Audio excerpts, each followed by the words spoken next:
All right, man. So the funny connection we have, and I'm sure you don't know this, maybe you remember it. So you pitched against the University of Florida in 2002, was it? Do you remember this? I don't remember ever pitching against the University of Florida. Okay.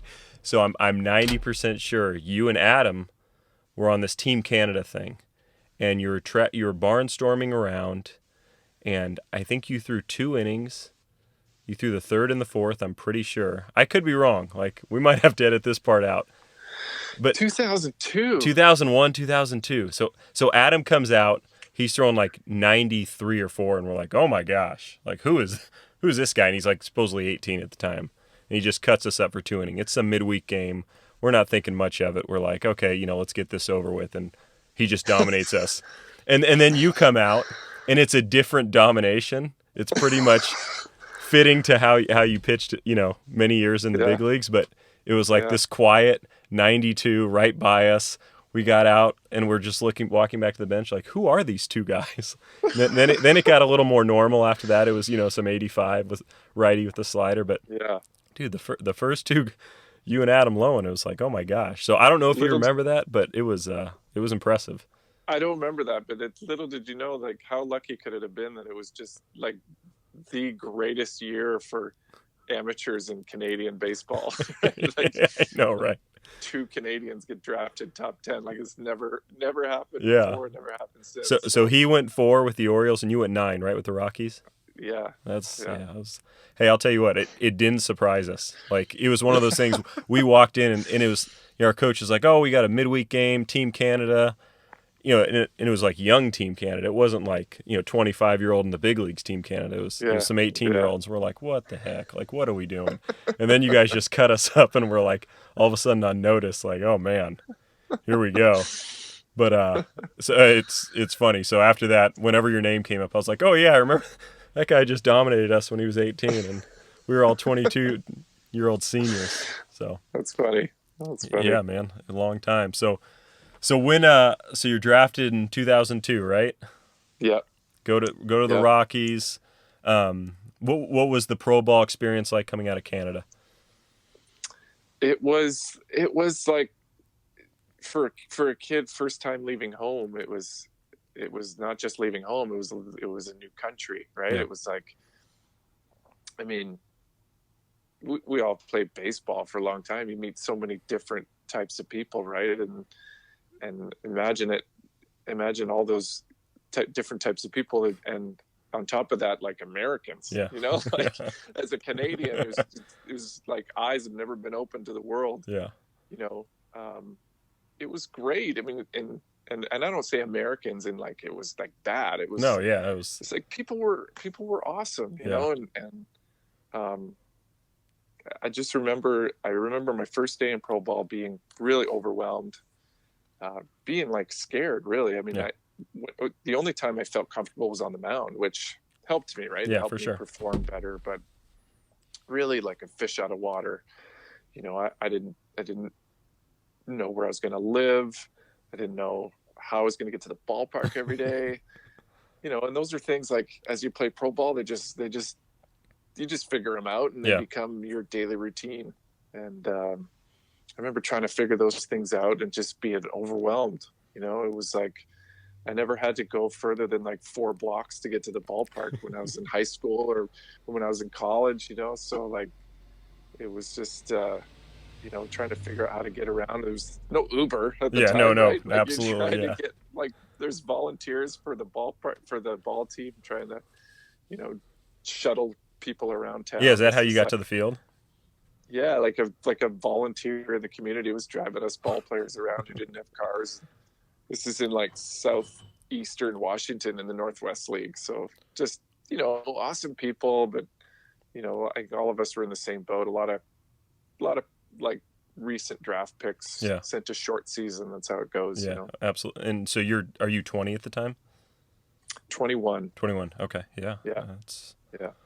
I remember that feeling as well. So I was in Mahoning Valley, just got drafted, 10th round out of Florida. So, I'm living with a host family that, seems dubious of us from the get-go. We weren't really supposed to be with them. They kind of, did the team a solid. and said, okay, yeah, we'll take one. And then all of a sudden they have two. And then Yeah. my buddy from Florida gets drafted, and I try and talk them in. So all of a sudden now they have three, and they didn't think they were getting one. So I mean, they couldn't have been nicer, but the whole time, the dad was awesome. The mom was a little sketchy of these three Yeah. grown men walking around her house, and she had a daughter, and she's just like, oh, what do we got going here? But yeah, Yeah. that's getting into pro ball is like it's different, and you're totally on your own. And then they realize how much you eat because you're a 21-year-old baseball player who's trying to train, Yeah. and then you're making 7, 8 egg whites in the morning, or full eggs even, and they're Yeah. like, geez, I gotta keep filling the fridge for you every day. And only getting peanut butter and jelly at the field, or maybe like Domino's as a post game spread. Yeah, so you're taking food with you to the Yeah, ballpark yeah. and hiding it in the back of your locker if there is a locker. Yeah, exactly. Exactly. So first year, Northwest League, going good right off the bat. Like, how's the transition into pro ball for you? So yeah, I was pitching well, but funny enough, like I pitch in the Northwest League. I get moved up to short season, or not short season, full season A in Asheville. Yeah. And Miserable place to pitch, man. I mean, ball's just traveling out of there like you can't believe it. tough place to pitch, sure. Tough league too, Yeah. right? I mean, but after about 3 or 4 outings, like a freak accident, I'm in the dugout in Asheville. I'm not even pitching. We're just watching the game. And I remember this so clearly because like the very pitch before, someone said to me, "Watch this pitcher's finish. Like watch him after he lets go of the ball." Uh-huh. And then next thing I know, I'm on the floor in the dugout.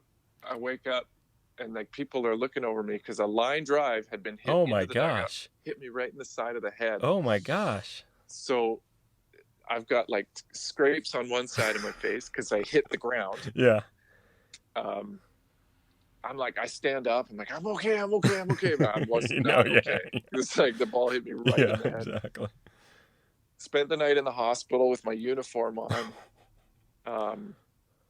Your buddy Zach looked after me. I had to call he pulled like my cell phone out of my pocket. Yeah. Called all my family. And this was early cell phone days. This was on smartphones. This is like a little Nokia. Yeah, exactly. Yeah, you're searching for mom and dad in there.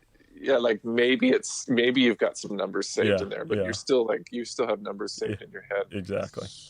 But yeah, like I never pitched again that year. Oh, really? So, okay. I was lucky. I think I pitched at Instructional League. Okay.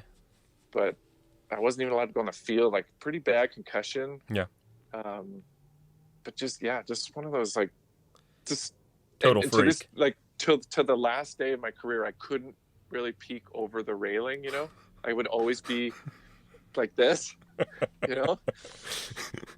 Never gun shy on the mound. Yeah, no, of course. But like in the dugout, I was always like. Which is, I'm the opposite.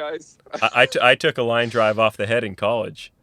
And, oh yeah, when I was pitching, it was. I mean, you talk about same deal, concussion, down for a month, 105 off the bat because it's those metal bats, and just bam, right in a right field for a hit. So it was not great. So I know the deal, man. Did anybody call you on that later when you're peeking over the railing like this? Or like they knew the story? It was me. It was me, really, and then I would have to tell people the story. Really, it wasn't. I don't know if many people knew about it, but I would tell them like, "Hey, this happens. This is real." Exactly. And I wasn't on the railing. I was in the back of the dugout, like on. You sit on top of the bench. Of course, yeah. So like that ball must have gone through some people's, like between some people's heads. You know. Gosh. Just got me. And so you're down, and then you're not up till next spring or Instruct, you said. Yeah, so I think I might have pitched at Instructional League, and then the next year really struggled. Yeah, and like out of the gate, like April, May, probably into June, and this is my first full season, and here I'm thinking like I've lost it. Like it's like Rookie of the Year, like his arm gets magically juiced, and then he loses it, and he's got nothing, and all of a sudden I'm thinking I'm not the same person anymore. What am I going to do? Unfortunately. So that was one of the things that kind of struck out to me because, obviously we have some common friends with the Rockies background, and your story is one they tell all the time. It's like Francis was not good. I mean, no offense, but Yeah. not good for a solid month and a half or two. And then one day you just said, screw it. Like so what was the mindset change? Well, it was a lesson in keeping things simple, Yeah. really. And it wasn't just that, but it was like so many things came together at the right time for me to just try to forget everything. I mean, I was really learning. I mean, our coach, Jim Bennett, we would do things like go over the chart after every game. He was calling pitches for me, and we would go over every pitch. Like, this is why I threw this pitch. This is why I threw that pitch. And then this and this and this. And we'd go over every pitch one by one. And that really helped me learn a lot. But when it really came down to it, what really helped me turn the corner was just keeping it simple. And yeah, the words that came out of his mouth were like, we were in a bullpen session, and he said, just throw these balls as hard as you can. I think it might have been the catcher came out. Okay. Our catcher, Dan Conway. Yeah, I played with Conway. Yeah, absolutely. And he was kind of fed up. Like, it was almost like he was sick of watching me go out there and do what I was doing. And he was just like, just throw the ball as hard as you can. Yeah. And then the rest of that bullpen session, it just kind of came out right. And really, yeah, like I said, it was just a lesson in keeping it simple and clear in your head. Yeah. To this day, it's something that I try to, help younger kids with, because even today, how many things are they being told by a million different people? And yeah, if you're a good athlete, you just throw the ball, and really that's not all it is. But sometimes you just have to forget everything. Yeah, but you hit on a good point. It's like when you're an athlete, athletically, you're probably gifted enough that when it all lines up, it's pretty good. But like, you can get paralyzed by all the analysis that goes on in your head and start thinking, where's my front side? Where's my back? All these things. And it does not help. I mean, I agree. I've been the victim of that as well. And I've seen more than one guy with the thing, with the yips. Yeah. And there's nothing they can do. No, it's you feel so bad for them. Helpless. Yeah. Oh my God. It's heartbreaking to watch. I mean, it's so yeah, no, it's one of those things that it's the same thing. You talk to young kids, it's like sometimes be really good at saying, "Oh yeah, thanks coach. Yeah," and just doing what works for you and not being the guy that can receive millions of lessons. And that's a good, good lesson going into pro ball for anybody. I mean, it's something that a lot of guys need to know. It's a good lesson for a coach too. Yeah.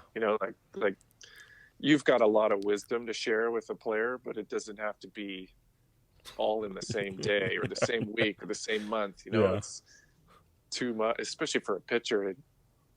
How many times do we say baseball is a game where when you try harder, it's worse? Yeah, for sure. Trying harder doesn't work in baseball. No. Hit probably. I don't know shit about hitting, but probably hitting too.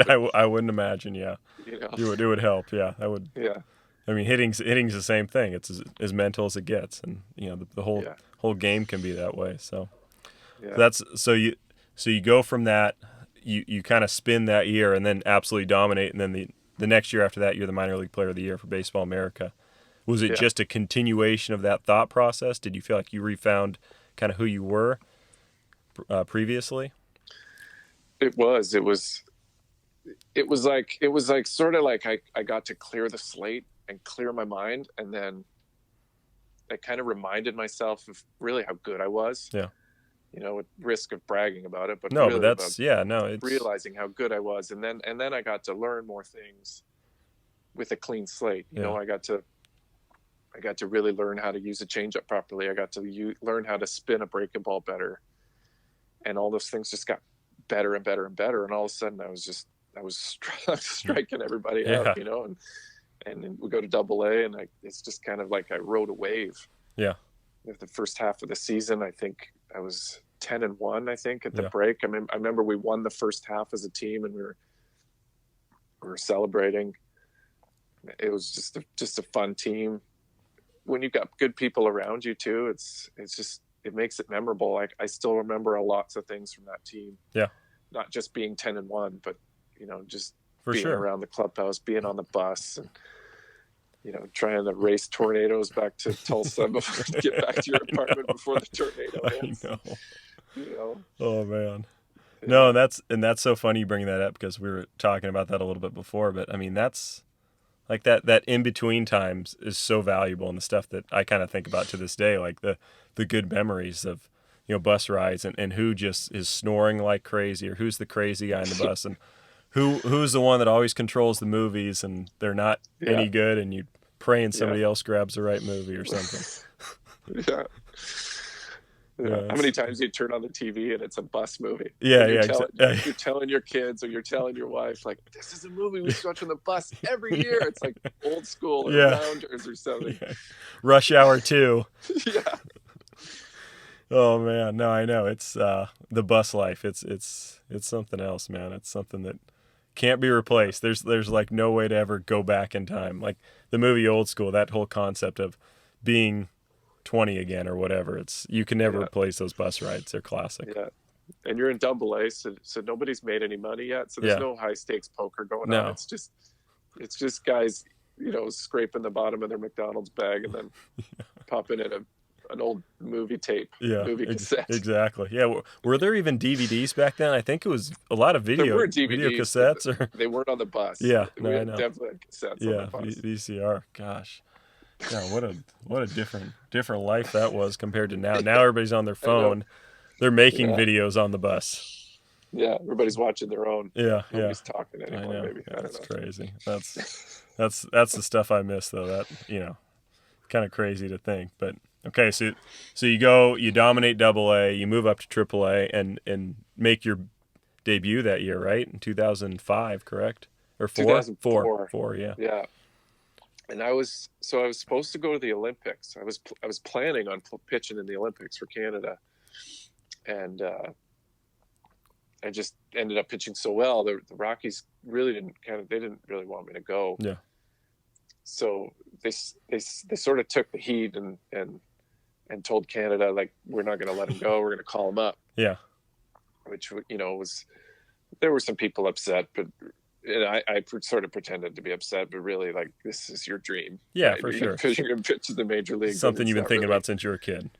Yeah. So I knew, obviously I got to find out a little bit ahead of time because of that. Yeah. So it wasn't like that moment where so no big surprise. the manager pulls you in and it's like, dude, you're going to the big leagues. It was I don't know if you remember Marv Foley. Yeah. But he was our AAA manager, and it was almost like he was pissed that I was going to the big leagues. Probably. Like, I guess you're going up now. Southern accent. But Bob McClure was our pitching coach, and he and I were close, and he gave me a big hug and gave me some words of wisdom that took to the end of my career. Yeah. Do you remember what they were? Well, my last outing in AAA was really, really poor. Okay. I gave up a bunch of runs, which happens. I don't know if in Colorado Springs. No, yeah. How things go there. Yeah. Nothing goes foul. They stay right on the line, hit right on the chalk. Yeah. So I had one of those Colorado Springs games, but I knew my next start was going to be for the Rockies. So, I come in and I'm sitting on the bench next to him, and I'm just like, I'm probably got my head in my hands, and he just he's put his hand on my leg, and he's like, don't ever let a game like this make you believe that you can't compete up there. And which it kind of seems obvious, right? With the success that I had and earned a big league start. But when you're sitting there and your next start's in the major leagues, and you just gave up 6 runs in 3 innings to who knows, Fresno. Yeah. The Grizzlies. It really meant a lot. It's like your coach is reminding you, like, you belong up there, And I actually got to play for Bob McClure again in Kansas City as my pitching coach.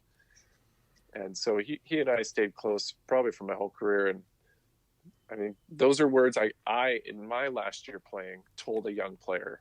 That's awesome. When I was in AAA, and he actually went up to the big leagues, pitched for the Jays, got hit around, came back down, and you could see he was just in the dumps. And I remember being told that, and I told him the exact same thing. So hopefully he'll stick around forever and say those same words to someone else, and it'll live on. That's awesome, man. On in the game. That's fantastic. I mean, that's what it's all about, right? I mean, that's probably why Bob got into coaching, because somebody was Yeah. good to him at some point, and he Yeah. felt like he had some, and he was one of the best. I mean, I remember I got Rule 5'd over to the Rockies, and they bring up different managers and pitching coaches, but he was the one where it was like, oh, you want to be on Bob's staff because he was awesome. Yeah. Yeah. He could take. It was like, I bet it's even worse now. Like they make pitching so much about mechanics and throwing hard. But he talked about pitching in a way that just made sense to me. Like he could take the strategy of pitching to another level. Yeah. And being a young kid and coming up to AAA, it was something that I just never learned. Yeah. You know, when you're riding a wave and you're striking everybody out, it's almost like it doesn't matter what you throw. Yeah. But then when you start hitting a wall, you start facing better hitters, and you start needing to make better decisions on what pitches to throw. When you can talk about pitching on another level like he did. Yeah. Like it was so important to him in the way he pitched as a left-hander, as a soft throwing left-hander. That's how he pitched in the major leagues for 18 years. Yeah. He did it with guts, you know, and smarts. They didn't do it overpowering anybody, and that's how I felt I had to do it too, you know. Yeah, and obviously you threw a little bit harder, but I mean, Yeah. it was. I mean, it's unless you're throwing 98, it's like they can hit fastballs. It's changing speed, Yeah. and at what point did you feel like, the kind of the lessons you kind of spoke his language? Did you feel like you ever got to that point, or was that later in your career, or did that happen pretty quickly? Well, I know I threw a bit harder, but I always felt that's how I pitched. You know, I always felt like I was, I want to say crafty, because crafty, you think of an old guy hanging on to his career, you know, but Yeah. I always felt like I did have to outsmart a hitter to some degree. Yeah. Now you combine that with a bit of stuff and you find the kind of year I might have had there in AA, AAA. But I always felt that that's how I learned to pitch, and that I started throwing harder later after I'd kind of learned to pitch already. So I always thought of myself as that kind of pitcher. And I think that helped even later on in my career when I wasn't throwing that hard anymore, that I did have to use the spin on the ball and change speeds on every pitch and move the ball around. And, you know, I think that's why it kind of rang with Mac so well, is because that's kind of who he was, and that's who I felt I was too. And for sure, and it's, I mean, we've both seen the guys that, have just tremendous stuff, but don't really understand how to pitch. And then when their stuff declines a little bit, it's like going off a cliff. They can't compete at all anymore. They just don't know how to get anybody out without, upper 90s or a slider from hell or any of that stuff. So no, that makes all the sense in the world. That's pretty much smart of you to be thinking that way at a young age. Yeah. Okay, so tell me about 07. I mean, so I was with the Rockies 05. I'm off a couple of years, but I'm following that thing as a fan at that point because I'd played with so many guys in the organization. But I mean, great group of guys. It seemed like, you tell me, what do you think of when you think about that season? I think of the season as a whole as a career highlight. I mean, pitching in the World Series, what's better than that, really? No. But like you said, a lot of the group of players came up, and they were Rockies. We were grateful that the Rockies drafted us, and we were happy to be Rockies. Yeah. And really, most of the players on that team, most of the pivotal players, were those guys like me. Even like a veteran like Todd Helton, who he played for the Rockies his whole life. That was who he was. Yeah. And a lot of us young guys, it was the same. I feel really fortunate that I had my best year in the year that the Rockies had their best year, which makes it even more memorable. You won 17 games, man. You were fantastic. Yeah. And I don't know if it lined up or they chose it that way, but I started the first game of every playoff series. And we're doing, it's awesome. Freaking cool, and it was my third year in the major leagues. So it was like everything, you'd kind of gone through the league and you'd been to every ballpark and you faced every team.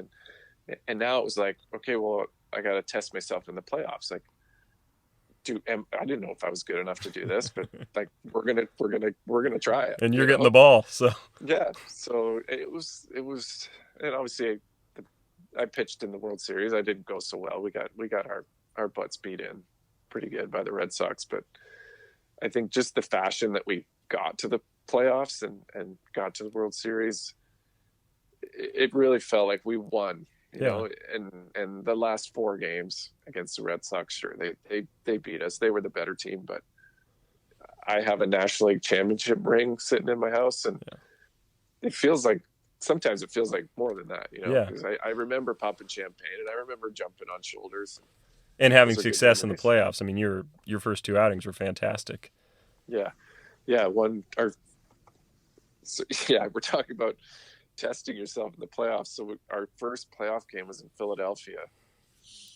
And you're facing Hamels, right? Cole Hamels, who I don't know if he was a rookie, but he was maybe second year. So people knew he was Cole Hamels. But Philly crowds, notoriously the worst in baseball. Yeah. The fans are the worst. Like everybody gives you the same answer, the worst. Loudest. So, you know, I think we went down in order in the first inning. So I go out for the bottom of the first time pitching the playoffs, and it's Philly. It's really, really loud. Yeah. First batter's Jimmy Rollins, and I go ball 1, ball 2, ball 3. And, you know, I was always a very stoic pitcher. Like I took pride in that. I didn't show any emotion in that. But inside, I was like, what am I doing here? And then I managed to get strike 1, foul ball for strike 2, all fastballs. Like I'm really just trying to find it right down the middle. And our catcher, Torrealba, puts for 3-2, puts down changeup. And I'm like, okay, well, this is it. Like, I wanted to test myself. This is the pitch. Yeah. Like, if I can throw this is it, you know? And I threw it right down the middle, and he took the biggest swing right over it for strike 3. Yeah. And, the crowd's like waving the white towels, and they went quiet a little bit. And then the second batter struck him out. Third batter struck him out. So I ended up like striking out the side in the first inning. And the crowd just goes quiet. Yeah. And then I think in the top of the second, we might have scored like 3 or 4 runs. So to be able to like silence a Philly crowd, Philadelphia crowd was pretty cool. Yeah, that's awesome, man. That's it's funny. It's all perspective, right? I mean, that's the stuff you probably tell your kids about. Oh, you can't imagine what they were calling Daddy on the mound. Yeah, we watch golf or tennis on TV, and you know they've all got to be quiet. Yeah. And I always tell them, you know, you should have heard some of the things people yelled at me, like good and bad. Well, right when I was trying to throw the ball, like, these guys, they shouldn't have to be quiet in these games. I know, right? I know. I think it'd be. I mean, it's just like what was going on with the big leagues before they piped in the crowd noise. It was like. The silence. It's like spring training almost. It's just much prefer the noise. Yeah, I can't imagine what that would have been like this year. You know, cavernous ballparks. Yeah, exactly. Yeah, and they're all bigger now. I mean, you know, like that Texas ballpark is huge, and they got that going. So, no, that's a. So the World Series ends. You keep going. I mean, you know, obviously a fantastic career. You know, something you got to be pretty proud of. What are your initial reactions when you kind of look back at your career? I think as a competitor, I think I'm very proud of it, first of all. And, you know, I feel lucky to have lasted in the major leagues for 12 years, professionally for 14. I probably exceeded expectations. If you think about where I thought I'd be when I was 18. Yeah. But I think, you know, we're also competitive. It's why we're good athletes, right? And there's just things that leave a bad taste in your mouth. You know, there's injuries I dealt with after that year in 2007. There's expectations were so high on us as a team that we didn't deal with very well. We really struggled. I really struggled. I never really captured it again. What I felt like I had in 2004 when I got called up, and then in 2007 when I won all those games. I spent the rest of my career chasing it again, trying to recapture that feeling of just being able to throw the ball and being able to put the ball by somebody, you know. Yeah, just I mean, like for example, in 2018, the Red Sox were in the World Series, and Game 1 was at Fenway again, just like in '07. Yep. And the games here out east are on too late. Like the kids never get to watch. But I was like, guys, the World Series Game 1 is in Fenway tonight. Like I pitched Game 1 at Fenway once. You want to see it? And like I'd never watched the video of it, and so I put it on. I don't know how I found it. I must have had it somewhere, but it's just like, it's not HD. It's all grainy. Yeah. You can barely see my face. But the second pitch of the game was hit. Pedroia hit a homer over the monster. And as soon as I saw that, my shoulders went, huh. I couldn't watch. I left the room. I gave up whatever. I gave up 6 runs, I think, in 4 innings. And just hit after hit after hit after hit. I couldn't watch. That team raked, like, man. You're all right. That team raked. Yeah. They were so good. I know. That was quite an offensive lineup. Things like that, just they leave a bad taste in your mouth, and you could have 100 good games, but your bad games just stick in your brain, and that's probably what makes us professionals. Yeah, it's so funny you bring that up, just because, I mean, obviously, my career looked a lot different, but the same concept of, you have a bad start. It's like, they say your dog died. It's way worse than your dog. I mean, you just feel like you feel about as low as you possibly can. I mean, you're just. Yeah. I'll never forget. So I'm playing in Tulsa, or with Tulsa in Arkansas, and I'm horrendous. Like 3 1/3, 7 runs. It's that old Jurassic Park looking field with the, the right field that's way too short with the electric looking fence, and give up a few home runs. They're loaded. They got Kendry Morales. Howie Kendrick. It's a good lineup, and get crushed. And game ends, and like I don't even take the bus home. I walk through, I think, a cemetery, hop over the interstate, and get home. And like just it's the loneliest feeling in the world. Like when you can't get outs, and just game's pretty heartless sometimes. Yeah. And to this day, I can get back to that point emotionally where you're like, oh gosh, like it's like PTSD. Yeah. I had a similar moment, that walk home from the ballpark. I was back with the Rockies in 2013, and I felt like it was a chance to like not recapture my career, but like a second chance, where I could really like stay. I'd gone back down to the minor leagues. I'd spent time in the minor leagues with the Reds, and I got back with the Rockies. I had the best spring training I'd ever had. Never had a good spring training in my life, except for this year. I was like, this is the year. Yeah. Like, I'm back. I'm gonna pitch my way back onto this team. And my first game of the year was great. I think I was 1-0 for the first time in my career. And then like garbage till June. And we were just so bad as a team. And I remember the Rockies had signed Roy Oswalt, and he was in AAA. And I remember coaches trying to motivate me. Like, we're calling up Oswalt. You better figure it out. And I'm like, I'm trying my best here, you guys. And I had to start actually in Toronto. So, I live now about 2 hours from Toronto. So yeah, a little bit of a hometown. It's kind of a big deal. Yeah. You got a lot of friends who come to the games. I'm starting against the Blue Jays, and it was brutal. Like maybe 11, 12 hits. Oh, geez. I know Encarnacion hit a homer. Bautista hit a homer. Everybody was hitting homers. Yeah, anyway, exactly. I get out of the game, and I just knew it. Like I knew it in my heart. Like this is it. I'm getting sent down. Or I had enough service time to where they couldn't send me down, so they were probably going to designate me or something. Yeah. So like again, no bus. I let all my friends and family go.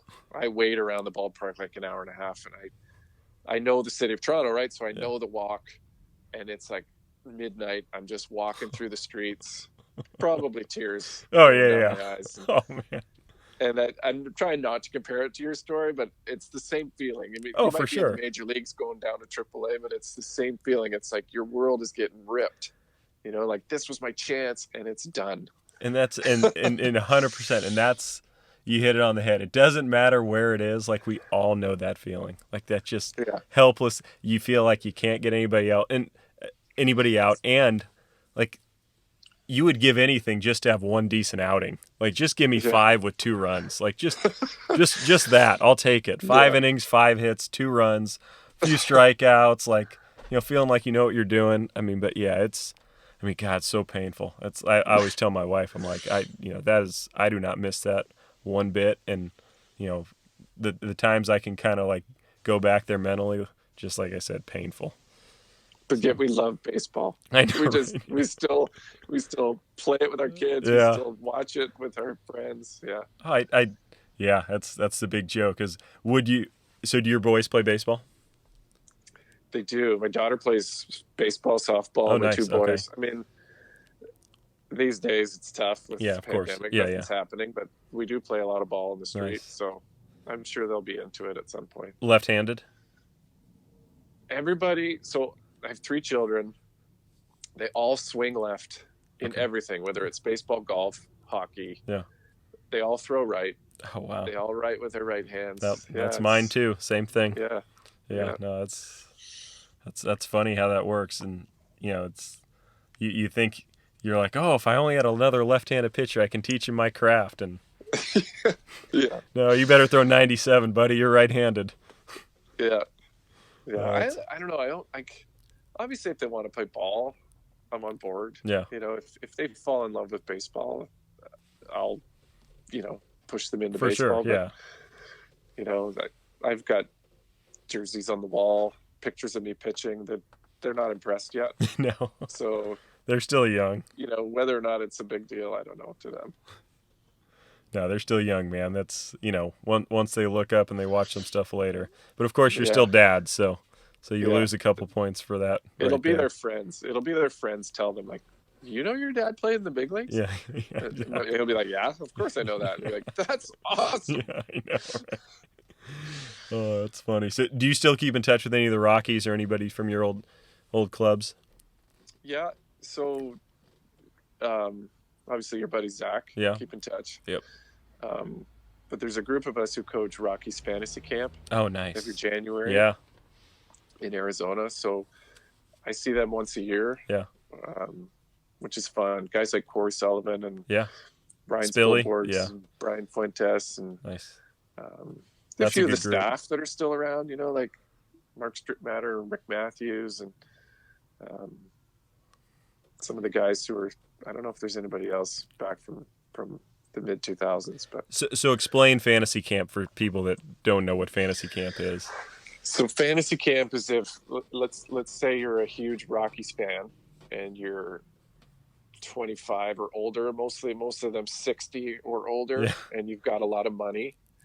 You pay money to go down to Arizona and live like a big leaguer for 5 days. Yeah. Some of the Rockies alumni coach you or just stand around and either make fun of you or try to help, tell stories or just have some laughs. And it's fun for us alumni because we get together and to them, we're, still big leaguers. Yeah. So we get to wear our uniform for 5 days and relive the glory days for a little bit. Well, that's ironic because that's kind of like the perfect thing, right? Every year you get to just one little last go. It's like the old school thing. Just get to go back and be a big leaguer for 5 days, but then you don't have the madness of being a big leaguer. And it's at the spring training complex, which for the Rockies is just beautiful and pristine. And one of the things I miss so much about playing professional baseball is just the quality of the fields. Mm-hmm. Like you grow up, you play on not a sand lot, but just a field that's a soccer field in the fall and winter, and you get to pro ball and really in the big leagues, the fields are just immaculate. Yeah. Just stepping on that grass every day, I miss. Yeah. So to be able to do it for just 5 days and go shag balls in the outfield. For sure. Are you power shagging? Well, not anymore, but in my day, sure, I did a lot of that. Oh, that's funny. So what do you, kind of going through, what do you miss about playing? Is it, obviously the field you mentioned, anything else? Not really. Yeah. Pitching gave me a lot of anxiety. Yeah. And not anxiety in the sense that, I know that's a real issue people battle, but just the thought of pitching, it just they're trying to figure out how to get people out. It put a lot of pressure on myself, and to be good and to go out there and win for your teammates.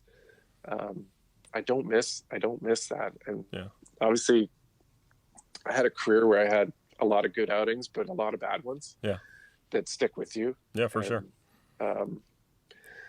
From my last year playing, I knew it was my last year and I was comfortable with that. And it's not that I wasn't sad when my last game was over, but I was relieved to have it done with and to be able to go home and not have to train, not have to worry about that stuff anymore.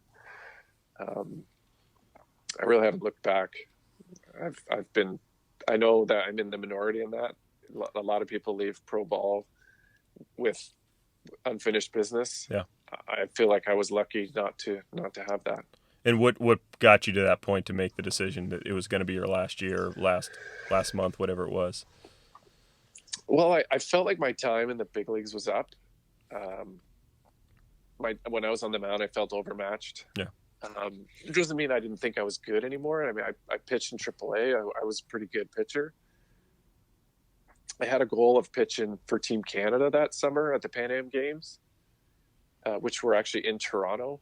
So that was my goal. Like the Blue Jays offered me a minor league contract. Their AAA team is in Buffalo, which is about 2.5 hours from home. So I figured I'll just pitch the year in Buffalo. I'll pitch in the Pan Am Games for Canada, and then, at the end of July, I'll be done. Like, I'll hang them up. Yeah. And I had a pretty good spring, but I didn't make the team. John Gibbons was the manager for the Jays, who I had played for in Kansas City.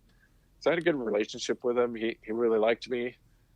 But I didn't make the team, but I did get called up in April. I found myself again in the major leagues. The 8th guy out of the bullpen, mop up. That's all right. It's still a role, right? But after struggling again, I was back down in May, and I was happy with that. Get sent down. I was like, okay, here it is. I can pitch for Canada. And I went and did that, and I had a great time. We won a gold medal for Canada in the Pan Am Games. And after that, I was like, okay, like I should probably just go home. Yeah. And it was like the end of July. There's like a month left in the minor league season, and my family talked me. I had my youngest son was just months old at that point, so there's a lot going on at home. Yeah. But my family talked me into like, just finish the season. Yeah. Like go and finish the season in Buffalo, and I did, and the last day of the season was, I think, maybe August 31st, and I was planning on going home, and I got called up for September. And I got to finish in the major leagues for like my hometown team too. Yeah, that's awesome, man. And that year the Jays were a playoff team, so they were good and they were winning and energy at the ballpark. Yeah, and I was the 14th guy out of the bullpen. I was never pitching, and it was like I had the best seat in the ballpark for, I've been a Jays fan since I was a little kid. Yeah. So I got to sit in the bullpen and watch the games. That's amazing. Yeah, that's pitched like 2 or 3 times in September. That's awesome. You probably can't script it much better, and probably, like you said, a reason why it's okay to walk away at that point, because you feel like I've done what I've needed to do. I'm ending in a great spot, hometown team that I've loved since I was a kid, and I'm a part of it, and so that's pretty cool. Yeah. And they went to the playoffs, but I wasn't on the playoff roster, so they sent me to instructional league to like stay in shape, I guess. Oh my gosh! Which was kind of like a vacation. Yeah. I really think like Florida, right there in Dunedin. Yeah. So I think like John Gibbons kind of just did me a favor. He's like, go have a holiday in Florida or something, right? Because I wasn't getting called up. Yeah. I don't know. Like probably 5 or 6 guys had to break a leg for me to get called up to that playoff roster. That's awesome, man. So what are you doing now? What are you up to? Like I'm mostly involved with my family, like with young kids at home. There's enough going on. Yeah, for sure. Before this pandemic hit, I was involved with the junior national team here in Canada. They have a junior national baseball program where they travel. Most of the trips that I do are in Florida. Okay.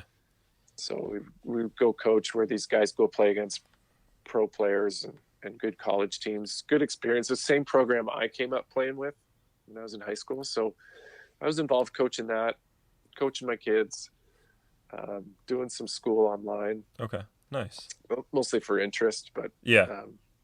in the hopes of someday finishing the degree that I only did 3 years of way back when. So I think you'll be all right, man. It's yeah, so just yeah, stay active. That's a good thing. But yeah, the school thing. I was joking with a guy not too long ago that when you're playing, the only reason you're going to school is to play, and then obviously when it's done, there are definitely guys that go back because they actually like school, and they all of a sudden find themselves students, like doing decent in school, when they yeah, actually can concentrate on the subject instead of thinking what time's practice. So I mean, it's kind of funny how that all works, but yeah. that's awesome. What kind of coach are you?